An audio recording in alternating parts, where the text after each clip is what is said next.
Very much, Martin. Good morning, everybody. It's a great pleasure to be here. I don't actually have any slides, so I don't know how best to do this, and whether I just appear in front of you. There we are. I do seem to appear in front of you as a bigger screen. Anyway, I'm just going to share a few thoughts this morning rather than add with extra visuals. But for those of you who are not familiar with Natural England, I'm lucky enough and privileged to be the chairman of Natural England. For those of you that don't know the organisation, we are the British government's conservation agency in England, established by Act of Parliament in 2006, and the latest iteration of the official conservation bodies that go back to the late 1940s, and the Access to the Countryside and National Parks Act that established the Nature Conservancy as the first body working for government on the subjects that we're discussing this morning. We've evolved a lot since the post-war years to be an organisation today that has many, many functions, but broadly speaking, we are the government's policy advisor on the natural environment. We're a delivery body for government, so when government decides on policies, we help to ensure that they work on the ground. For example, advising farmers on how to make the most of agri-environment schemes for nature conservation and nature recovery purposes. We're a regulator, and so we, for example, declare national nature reserves and notify sites of special scientific interest, which have been historically the backbone of conservation in many ways.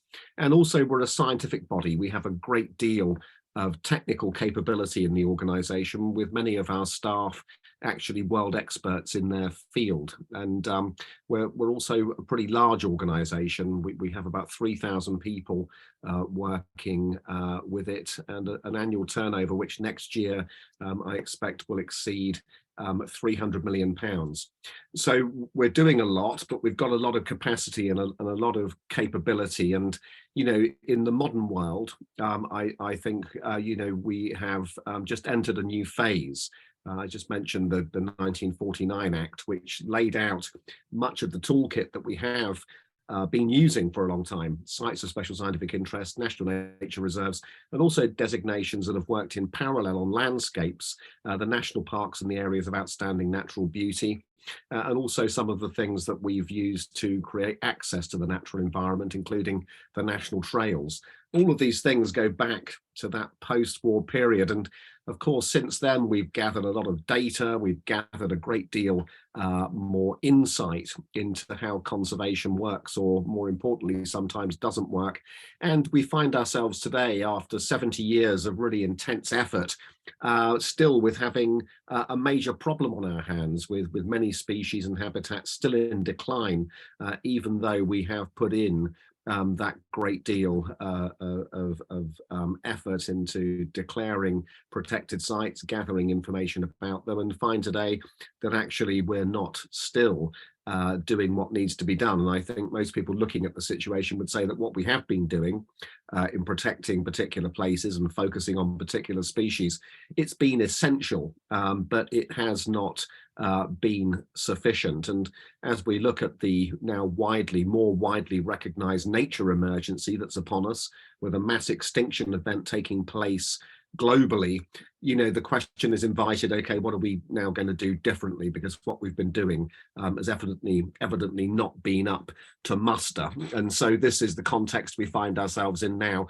And at Natural England, the way I would characterize it is to say that we're in the process of going from what we used to call conservation and into a phase now that we would better describe as nature recovery. And so the conservation era was about drawing lines on maps, creating lists of species that should be protected because they were scarce or declining. And on the other side, nature recovery is a much more dynamic and forward-looking process, which is not so much about hanging on to what we still have left, that dwindling resource. It's about putting it back, and it's about putting it back at scale. And I use that phrase, nature recovery, with a great deal of thought behind it. And I know the word rewilding is being used this morning, and it's an excellent concept, and we do support that at Natural England. But if we are going to succeed in bending back these historic curves of decline into curves of recovery, then we're going to have to go further than rewilding. This is going to have to be about restoring biodiversity in intensively managed landscapes. So, rewilding implies restoring natural processes and doing that where possible at scale. And that's fantastic. And we must do that in many places. But at the other end of the spectrum, if we're going to stop the decline of not only the rare, but also the commonplace, the yellowhammers, song thrushes, blackbirds, hedgehogs, we're going to have to intervene also into those highly managed places and then blend nature back into agricultural lands, as well as creating new spaces where nature can be self-willed and be restoring itself. And of course, in the middle of that is what you might regard as traditional conservation management. So if we left chalk grasslands and fens to go wild, we would soon lose them. They would become scrub and they would become woodland. And we certainly need a lot more scrub and a lot more woodland. But I would argue that probably it wouldn't be the best idea to put that into places where we have existing high value habitats, chalk grasslands, heathlands, and others.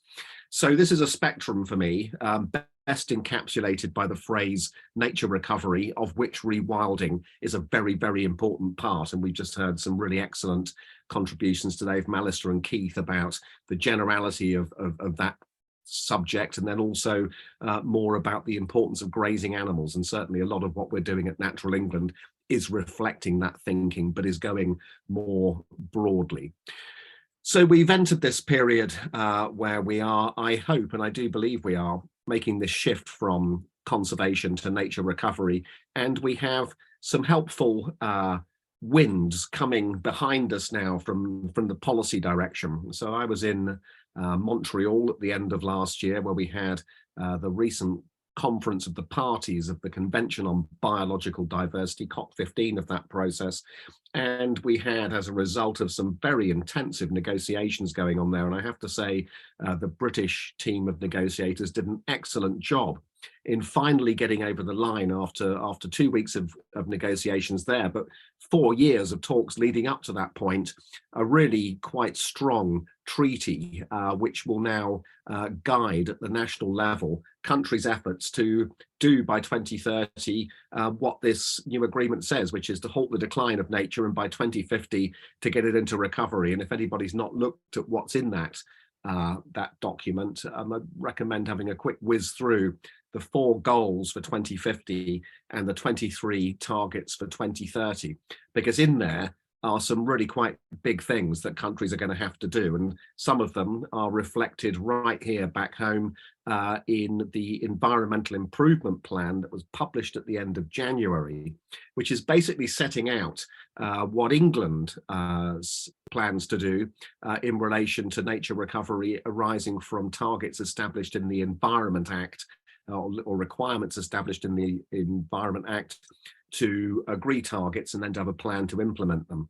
And so that plan is pretty stretching. Some of the things that were in the Montreal Agreement, having 30% of land and sea protected by 2030, halting and then reversing the decline of species, and then having the means to do this, including some really quite bold targets to reduce the effect of pesticides by 50% by 2030, and also to reduce nutrient pollution of the environment by half by 2030. So this is big stuff, especially recognizing that it's already 2023, and so we're going to have to get on with it. But what we're going to have to do at the same time is recognize that this needs to be a priority. And I think one of the things we should reflect on as we embark on the 2030 agenda and the Environmental Improvement Plan, which takes us a long way into that, is just to think about why we haven't succeeded already. And so if you look back to previous agreements reached under the Convention on Biological Diversity in 2002, a biodiversity strategy adopted to halt the loss of biodiversity out to 2010. We got to 2010, that hadn't worked. So in 2010, we adopted a new set of targets, the Aichi targets, 20 of them: protected areas, species conservation, mainstreaming biodiversity into other areas, all of these things really quite good. But at the global level, none of them met. So we come back in 2020 when the Aichi target should have been reached, and we find that we've got to start again, and that's what Montreal is a start again on a further process out to 2030 to hopefully achieve what's not been achieved before. But if we are going to achieve things through the Montreal process and then the domestic policies that are geared up to meet it, then we can't do what we've always done, because if we do what we've always done, we're going to get what we've always got, and that isn't going to be meeting the targets. So this is about changing things, and I think probably the biggest simple thing we've got to change is the extent to which this is a priority. So, you know, whenever you find government targets on the environment, you know, they always clash with something else: economic growth, food production, house building targets, the price of water. You know, all of these things historically have crowded into the space to the point where you've got pushback on the nature goals, and that is now simply not something that can continue to occur if we're going to meet these 2030 targets. This now has to be a priority. It has to go front and center, and it has to be reflected in all of what the government is doing, not just its environmental policy, but its infrastructure policy, its transport policy, its energy policy, and of course health and education too need to be part of the mixture if we're going to drive hard and fast to meet these 2030 targets. Now, the good news is that we do have a lot of good new policies coming through to help implement the environmental improvement plan. So we have the new environmental land management scheme. Alistair said a little bit about this, potentially going to be a very important piece of what we need to do. And so that is divided into these three schemes: the Sustainable Farming Incentive, the Countryside Stewardship Plus, which is going to be building on what we've been doing with agri-environment schemes for some years to make them better and higher impact and more focused on outcomes. And then the very exciting landscape recovery schemes, the like of which we've not had in the policy mix before, but we have 22 pilots now underway, including along the North Norfolk coast here in East Anglia, where we can see this ambition to join up a series of national nature reserves running from the western side near Hunstanton right round to Blakeney, with national nature reserves scattered along the middle there, including Brancaster, Blakeney and Holcombe, amongst other protected sites, and trying to relink those together with natural habitats being created through targeted interventions is the kind of thinking that's now being put into effect on the ground. And we have 22 of those underway now, plus many others besides, which are at similar scale and similar ambition, but working through different routes. So that joining up of the old agricultural regime with nature recovery through a new program, including these ambitious landscape recovery schemes, is an important new tool in the box that we didn't have before. But we're going to have to remain focused on this delivering, and Alistair's right about needing to keep the funding ambition there too. And then we have the new tool of biodiversity net gain. This is something which is going to be deployed later this year. This is basically going to require developers of housing and infrastructure to pay effectively for the recreation of natural habitats that more than compensates for what's being lost.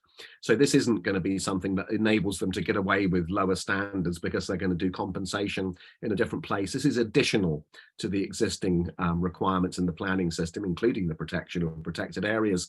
So hopefully will be a new thing that we can add into the mix. And alongside that, we have the commitment to do net zero in the landscape, which is leading to money being spent on peatland recovery and also on woodland establishment. And also we have a very substantial flood reduction budget, the other side of climate change and adaptation compared to the carbon capture, which is more the net zero piece, which is several £billion over the coming years. And if we deployed that not only through the construction of hard defences on coasts and around towns and cities with concrete and steel, but also began to invest some of that money in the recovery of natural environments, to hold water in catchments so it doesn't flow straight down, including through the assistance of wonderful animals like beavers. We might find that we get more bang for our buck. And so I sometimes talk about this as mainstreaming nature recovery into the 4 F's. F1 is farming, F2 is forests and woodlands, third F is flooding, and the fourth one would be cleaning up of the freshwater environment. And actually some quite interesting initiatives going on there in relation to that subject of nutrients, which I mentioned in relation to the Montreal Agreement and reducing nutrient pollution. We have a new scheme in England, which is about achieving nutrient neutrality, and again, linked to house building, whereby the unlocking of planning permissions, which will increase nutrient flows into the environment by adding more wastewater, are linked to the creation of initiatives which will reduce nutrients in some other way, including the establishment of new wetlands. And so nutrient credits being available to house builders through the creation of wetlands is another way in which we can link freshwater purity to the recovery of the natural environment, including through a way that will generate more money for habitat creation. So these are some of the opportunities that we have through those different policy headings. If we can get them lined up and integrated and pointing in the same direction as the nature recovery agenda, much easier said than done, of course. Obviously, some people still arguing that the bulk of the farm subsidies are put into food production rather than into nature-friendly farming. Some people arguing that the trees need to be planted as quickly as possible to catch as much carbon as possible and to produce a commercial crop. So not being the re-establishment of the native woodland in wild, scruffy mosaics that were being described before, which for me would be the sweet spot of how we deploy the resources for woodland recovery. And the flooding side, still a demand for engineering and dredging of rivers rather than rewilding of rivers. And on the freshwater side, quite a lot of effort and energy going into technology and energy intensive and chemical intensive water treatment rather than looking at the value of nature-based solutions. So we can see the opportunity, but still a long way to go in being able to pull those huge resources in terms of the billions that will be spent on agricultural subsidies to 2030, the hundreds of millions on forest and woodland creation, the money that will be spent in flood protection and fresh water. If we can get all that money behind nature recovery, which will also achieve all of those goals that people are looking for, then that's going to be a big step forward, which will mark a break from the failed Aichi targets and begin to get us, I would say, more likely on a target, an approach to win those targets in 2030. Now, the other thing which is coming through on the policy side, which will really help with all of this, is the so-called local nature recovery strategies. So this is a new bit of the planning system that the local authorities at county level, so Suffolk will be doing this, will be undertaking to try and find out which bits of the country still have good habitat and where we should target the effort to create new habitat. Now, if you start to blend into a discussion run by local authorities about where it would be most beneficial to link up bits of woodland or to renaturalize a floodplain or to rewild a bit of coast, and to do that in a way which is going to be bringing maximum public benefit in terms of access to green spaces, in terms of the reduction of flood risk, then a huge opportunity is beginning to emerge there. And I would encourage everyone who has an interest in the situation around where they live, including in Suffolk, to make sure they find out about these local nature recovery strategies and get involved with the processes that will be run by the local authorities over the coming period to understand where the opportunities would best be realised as we go forward. And hopefully what this will lead to is spatial targeting of some of those resources I've just described. So for example, we find in the landscape in a county that there's 2 areas of beautiful ancient woodland.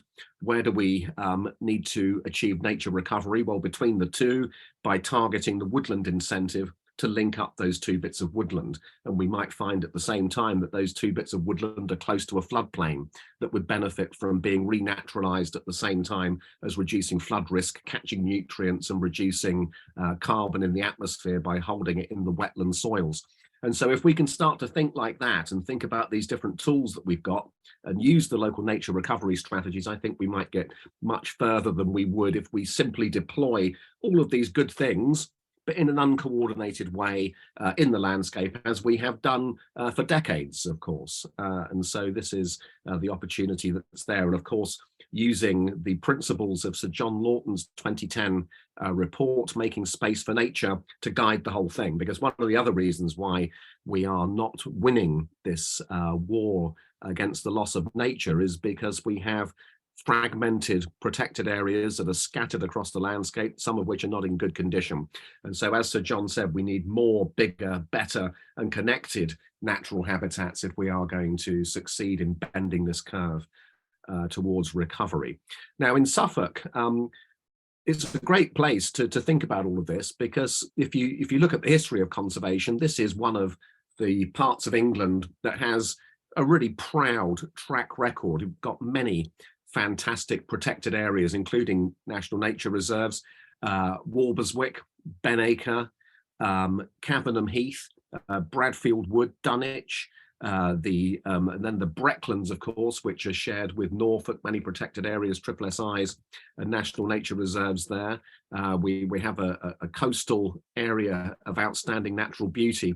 And when it comes to species recovery, Suffolk's got a really proud list of achievements. The return of the Avocet to Minsmere, the spoonbill, now just beginning to make its return to England after 350 years being absent, coming back to Havergate Marshes in 2020. And I know of ambitions to try and get the osprey as a breeding bird back quite soon in the Blythe estuary, and many more examples besides. And so I think in Suffolk, we can take real inspiration from the past in thinking about the even bigger ambition we now need for the future. And at Natural England, we're thinking very hard about all of this and are putting our minds very much to the Lawton principles of more, bigger, better and connected natural habitats. And one of the ways in which we've been doing this across England over the last few years is to be thinking through this idea of super national nature reserves. This is a new approach we've been taking, whereby we've been looking at landscapes and we've been thinking, well, we've got a national nature reserve in the landscape, which is maybe relatively close, but disconnected from another national nature reserve. What can we do to put these two areas of high quality habitat back into contact with one another by filling in the gaps between? And one of the most exciting initiatives we have in England, and which is actually mirroring the situation in other parts of the country where we are making similar progress, is the Suffolk Coast Super National Nature Reserve, that will try and join up that string of protected areas from Westleton up to Cassingland, and to be able to create seamless areas of connected natural habitat right along that wonderful coast. And we've got Benacre and we've got Walberswick and other incredible assets, and obviously fantastic partners, not only the Natural England National Nature Reserves, but also working with people who are managing substantial areas, the Royal Society for Protection of Birds, the Suffolk Wildlife Trust, the National Trust and private landowners, to be able to create something which would be truly exceptional and which is speaking to the future and to 2030 in a very practical way. Because if we can start to build the connectivity between these kinds of habitats and the variety and the mosaic of woodlands owned by Forestry England and the wetlands owned by the RSPB and the Suffolk Wildlife Trust, with the heathlands owned by the National Trust, and to do that along a 20 plus mile area of coast, this is the kind of ambition that we now need to adopt. And I'm delighted at Natural England to see our teams working with our partners right across the country in doing more and more of this. And we have some really exciting initiatives that will be coming forward over the coming few years that are going to start to make this kind of practical step where those new policies and those big ambitions from Montreal and the environmental improvement plan can actually be turned into things that are going to start to go towards a 2030 horizon, where we actually do see that things are being done differently. And the whole thing, of course, is being driven along now by a completely different understanding as to what this means and why we're doing it, compared with even 2010, when the Aichi targets were adopted. Because in those days, I think a lot of people still thought that looking after nature is an optional thing that we do, which is quite nice because we do like endangered species and we do need to worry about these beautiful things. But actually, when it comes to progress and economic growth, that's more important. But I think we've reached a point now where more and more people can see that this is not an optional extra. And actually, if we do wish to have a future for the country and indeed for society and the very concept of civilization, we're going to have to halt and reverse the damage that's being done to this planet's life support system. And that global view, of course, in the end, it comes down to what happens in individual places, including what happens in the county of Suffolk in England. And so if we can muster that new understanding about the restoration of nature being an essential thing, which brings multiple benefits to humankind for health and well-being, for food and water security, and for resilience in the face of climate change, as well as bringing inward investment and enabling us to have industries of the future, then I think this is something that now is more of an open door than it was before. So I'm very much looking forward to working with all of our partners across the country, including in Suffolk, as we go into this next phase, working with farmers, working with NGOs, working with the many tiers of local government across the country. And actually, when it comes to the farming community, who it has been mentioned already, who manage most of this country, they are particularly important in going on this journey. And, you know, it's not only leadership that we've seen from the conservation organisations in Suffolk, also many of the farmers, 10 farmer clusters in operation now. And, you know, this is again a step towards the vision of Sir John Lawton, where we're going from individual farms to farmers working together at landscape scale, which has got to be another step in the same right direction. So it's a very exciting time. The stakes couldn't be higher, but all of us at Natural England are looking forward to really driving on with our mission, which is about building partnerships for nature's recovery. And I think increasingly we can see the science, we can see the policies lining up. If we now build the partnerships, I think what we can achieve over the coming years will be truly historic, truly exceptional. I'll stop there. Thanks very much, Mark. Jane Mason, Tony, how do you think the construction of Sizewell C might affect plans for the SNNR? Sizewell C coming from a very kind of high level part of energy policy, and so working with what's coming is where we fit into the plan, and that's what we will do to the best of our ability, is to ensure that A, the impact of that power station is minimized on the existing habitats, and B, that we get the best possible, most ambitious compensation package out of it that we can. Rupert Masefield, to what extent do you anticipate BNG contributing to nature recovery?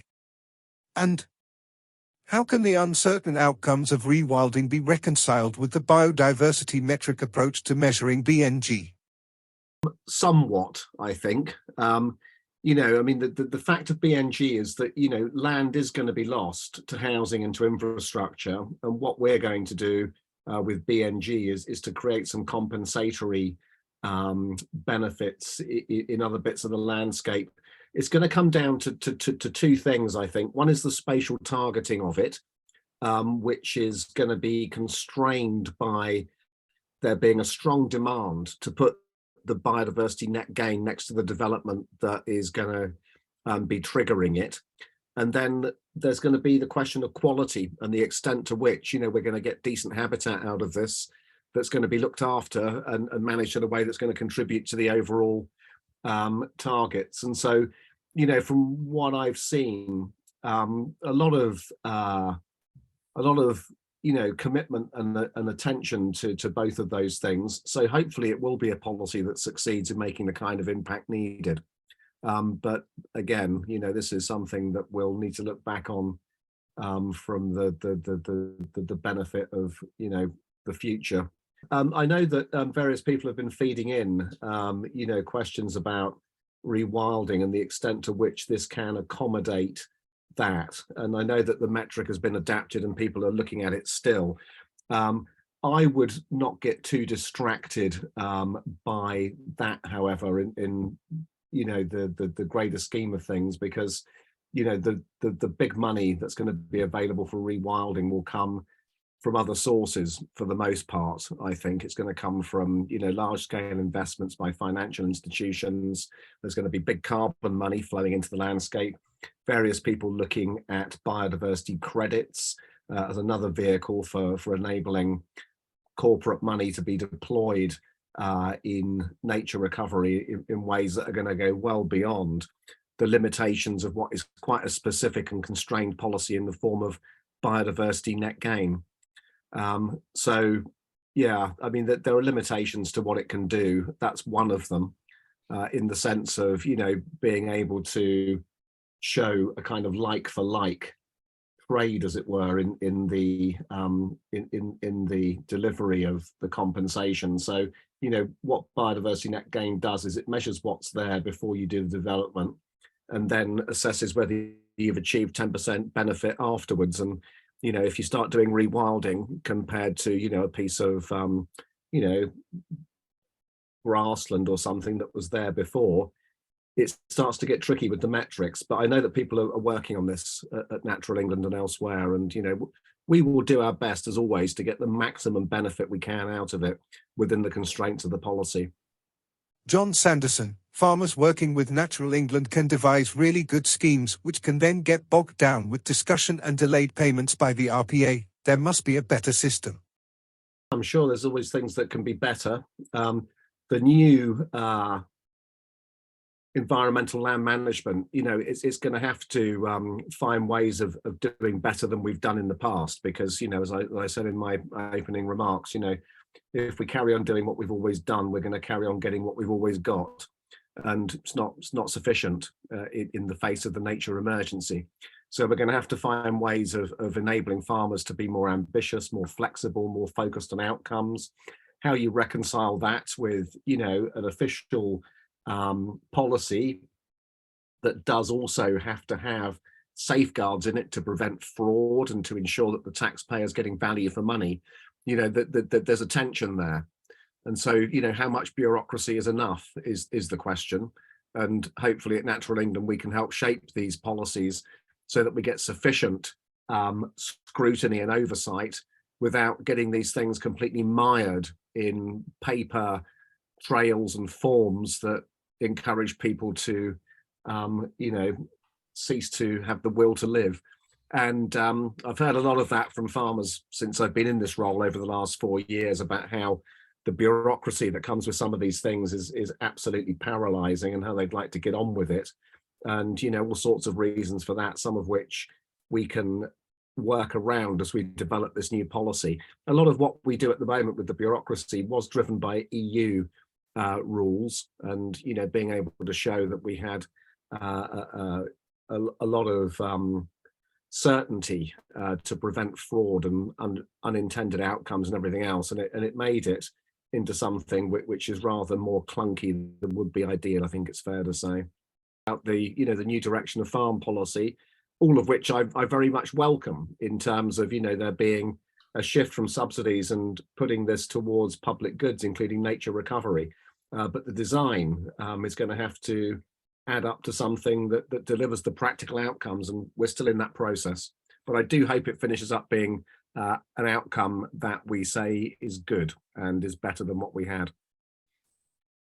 Alistair Driver, currently the EA spend on natural flood management is less than 1% of the overall flood risk capital program budget. How do we break out of the straitjacket of property value-driven cost-benefit analysis which drives flood defense solutions that work against nature rather than with it? Probably, I mean, this is, as I said earlier, Martin, this is one of my headings where I think, you know, there's a huge opportunity. And so, like nature recovery, we've never got enough money. But then if you start looking at how much money is being spent in the landscape, you realize actually there's an awful lot of it, if only it was aligned with these priorities that we're talking about today. And so flooding is one of the best examples. I didn't realize it was 1%, Alistair. That's a great figure that you will hear me repeating as we go along over the coming months and years. But how do we move from where we are to having more integrated approaches whereby some of that money, not all of it, but some of it is going to be, some more of it is going to be spent on restoring the resilience and the health of nature as one way of reducing flood risk. And I think probably there's three things. So one is policy. So, you know, it's a government policy. So government needs to instruct the Environment Agency and Natural England to work together on deriving nature-based solutions to flooding. So that would be one thing that government could do, because it's government's money and government's policy, and we would be delighted to do that. And I'm sure colleagues at the Environment Agency would welcome that direction too. Second thing we could do is to make transparent the extent to which we have low-hanging fruit here. So can we do a series of 6-10 case studies across England whereby we show that for relatively modest investment, you get a big dividend on this particular problem of climate change adaptation? Beavers in this catchment, renaturalized floodplain in that one, scrubby margins to the rivers in this place, and to start putting some level of you know, numbers where we can, and some sense of, you know, the scale of the opportunity, and maybe to start comparing that with concrete and engineered defenses, and just to reveal that actually, you know, not only would we get nature recovery from the same budget, but we'd get flood risk reduction cheaper than we would through the other routes. So there's a second heading. It's about data and knowledge, and then being able to reveal, you know, some of the scale of what we could do. And then the third thing, I think, is about culture and the extent to which organizations, they get particular views about how they should do things based upon how they've always done them. And the Environment Agency, Natural England, every organization on the planet has people in it, you know, who've been there for a while, and, you know, they've done things in a certain way and it's succeeded in the terms that people have been invited to look at their work. And so you get momentum and inertia. And to that extent, I wonder if the Environment Agency might like to hire some ecologically based wetland hydrology experts who have had a great period of accomplishment in solving the kinds of problems that come with climate change through nature-based solutions, because quite a few of the people I would suspect who are deciding that we go for engineering rather than nature-based solutions are engineers. And perfectly reasonably, they see the world through their particular set of experiences and expertise. If you had other people who had different experiences and expertise, you might get different outcomes. So complementing Environment Agency teams with more of those people in the room when discussions are going on about strategy and budget allocations, I think would help. So my answer is three parts then. So it's policy and government making the connections. It's about gathering more data and information and publishing that. And it's about the culture of organizations, and I probably my own too. You know, we could have more flood reduction experts in there alongside our other ecologists. Alistair, I don't know what you think about this. We should have a chat one day about it, because it is it's a big amount of money, and it would be good to see if we can find ways of getting better value for it for the taxpayer. Yeah, happy to do that, Tony. Very important, huge amounts of money, you know, 700 million a year. Yeah, capital massive. program. Yeah, exactly.